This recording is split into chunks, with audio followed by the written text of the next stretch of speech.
Welcome, and thank you for tuning in to Policy Pulse, a KBRA podcast series highlighting regulatory developments that may impact global financial market participants.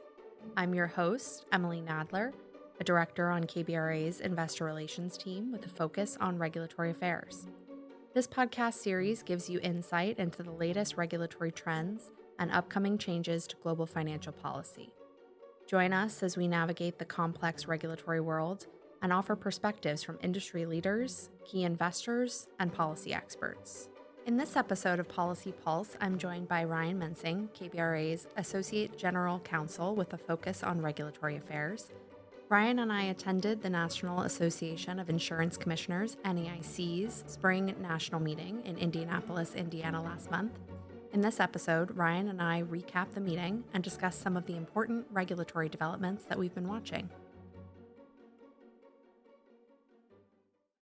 Hi, Ryan. Thank you so much for joining me today to discuss the NAIC's Spring National Meeting that took place in Indianapolis from March 23rd through the 26th. The first meeting that you and I attended together was in Chicago in August of 2024.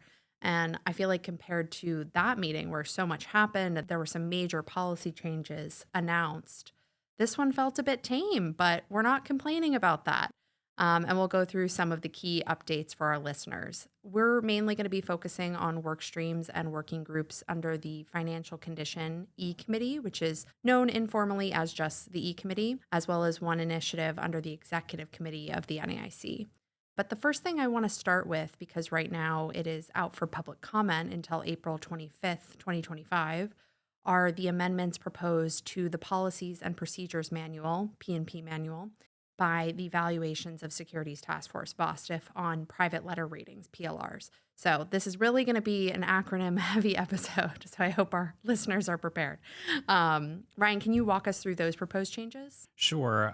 I think probably as many listeners know, back in 2022, the NAIC began requiring that insurance companies file their credit rating rationale reports as well as annual surveillance reports for any security they hold that has a private rating. At that time, the NAIC gave a 2-year grace period, so the effective date for the change was December 2024, but it applies to all securities issued after January 1st, 2022. At the most recent Spring National Meeting in Indianapolis, VOSTF proposed 2 additional amendments that would refine this requirement, and I'll walk you through both of those. The first, and I'll take the language directly from the SVO exposure draft.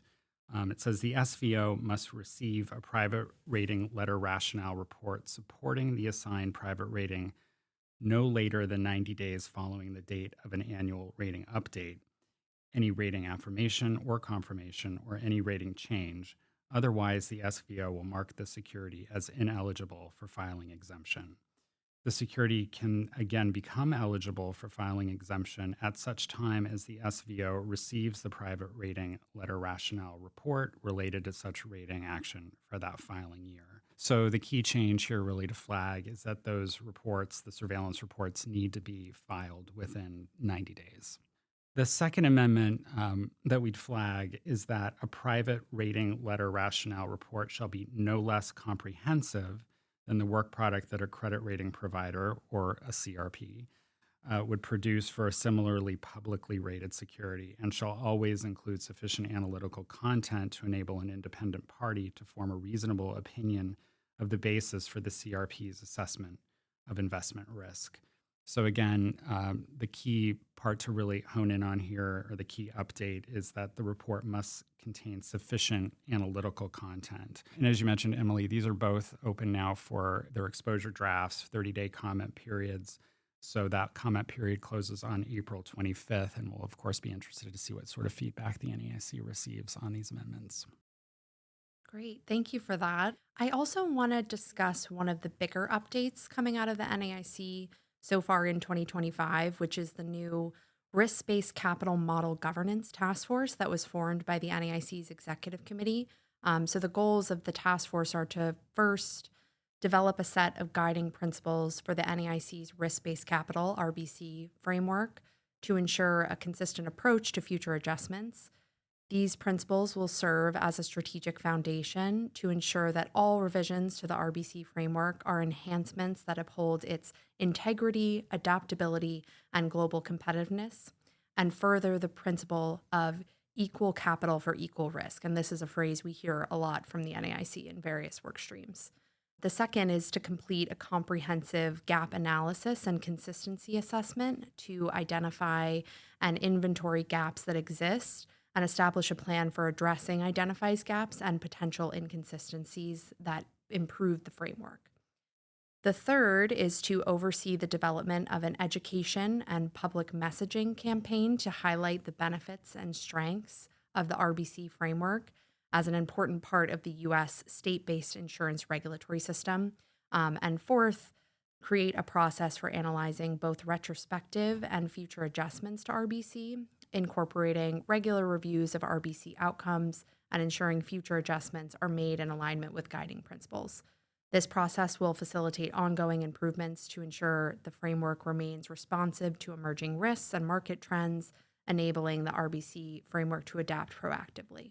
So as you can see, these goals that I went through are fairly broad, and I would say this is definitely going to be a longer term initiative. And by that, I mean like years. When we speak about long term at the NAIC, that usually means a multi-year project.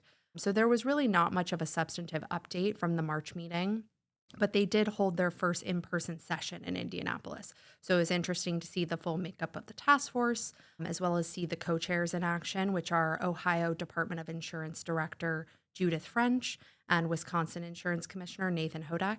But this is definitely a work stream that the market will be watching closely for updates and progress. Another sort of longer term initiative that we have been watching fairly closely is the credit rating provider due diligence framework. So Ryan, maybe you can talk a little bit about that project and just any updates from the spring meeting.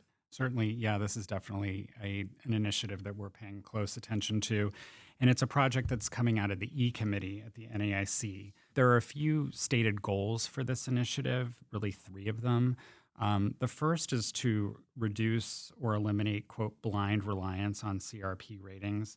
Again, this is another phrase that we hear pretty regularly from the NAIC, but overall, the idea is to retain the overall utilization of CRP ratings, complemented by the implementation of a strong due diligence framework to be applied by the NAIC. At the completion of the project, the goal is to have a pretty comprehensive quantitative and qualitative due diligence framework design, as well as an implementation plan that will permit the Securities Valuation Office, the SVO, of the NAIC to primarily focus on sort of the ongoing administration of the holistic due diligence framework around CRP usage. So that process should be, again, rigorous, consequential, meaning, again, that means clear quantitative and qualitative parameters for CRPs utilized to provide ratings for use in assigning NAIC designations. And then the third goal of this initiative is to retain the ability within the SVO to perform individualized credit assessments and to utilize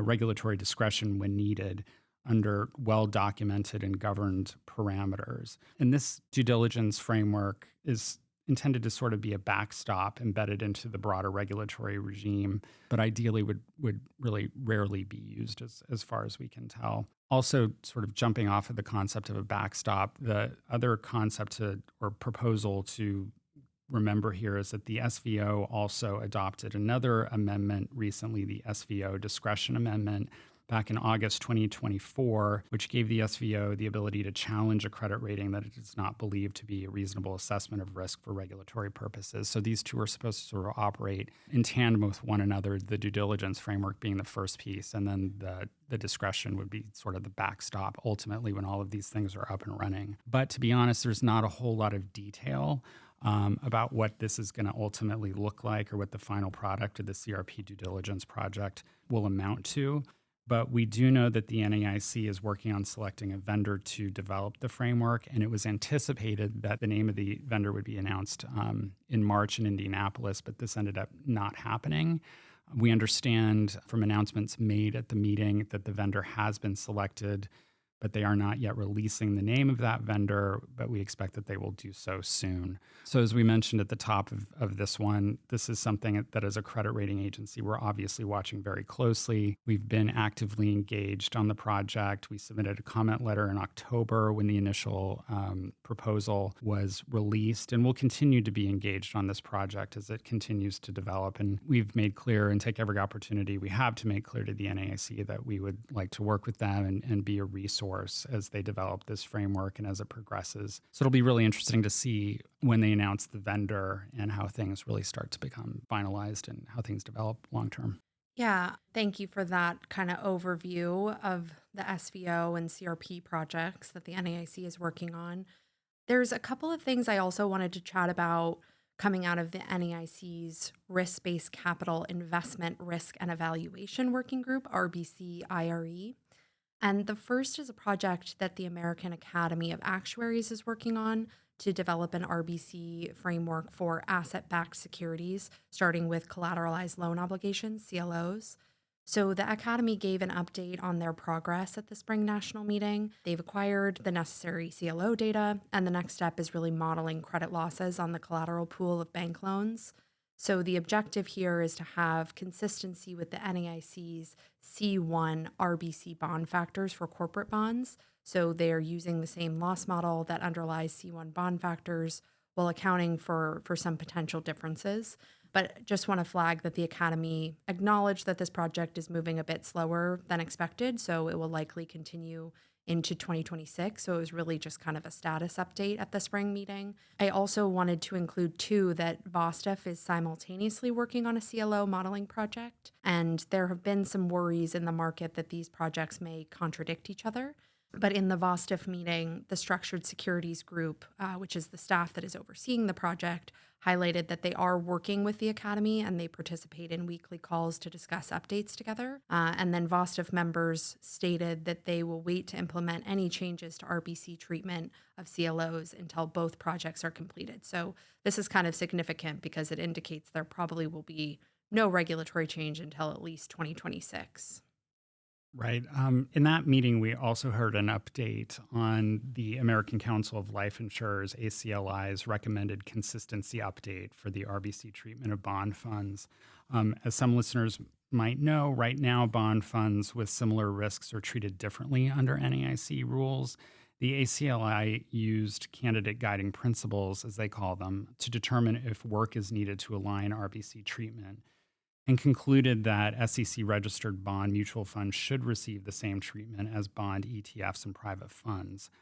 So at this March meeting, the RBC IRE group reviewed comment letters that were all supportive of that proposal. The comment letters also suggested that the change should not just be for life insurers, but should also apply to PC and health insurers as well. And this is a point that generally received positive feedback from RBC IRE working group members. But the working group also noted that this is still really in the proposal phase, it's early stages, and it's going to need to be developed into a recommendation. And importantly, that they'd likely not be able to pick this up and move it forward until 2026, given other priorities at the task force. Thanks for that, Ryan. I think we've covered a pretty good amount of the updates from the March spring meeting coming from the E-Committee and the new RBC task force. But our listeners can find more information about each of these work streams and more by heading to NAIC's website and viewing event details. All meeting agendas, materials, and summaries are available there. I also want to plug Mayor Brown's recaps of NAIC meetings as they are incredibly comprehensive and useful. Larry Hamilton from Mayor Brown was our first episode of Policy Pulse, and he spearheads incredible recaps of all of the NAIC events, which can be found on their website. You can also always reach out to myself or Ryan with any regulatory questions. But thanks again, Ryan, for joining me to discuss. Thank you for having me.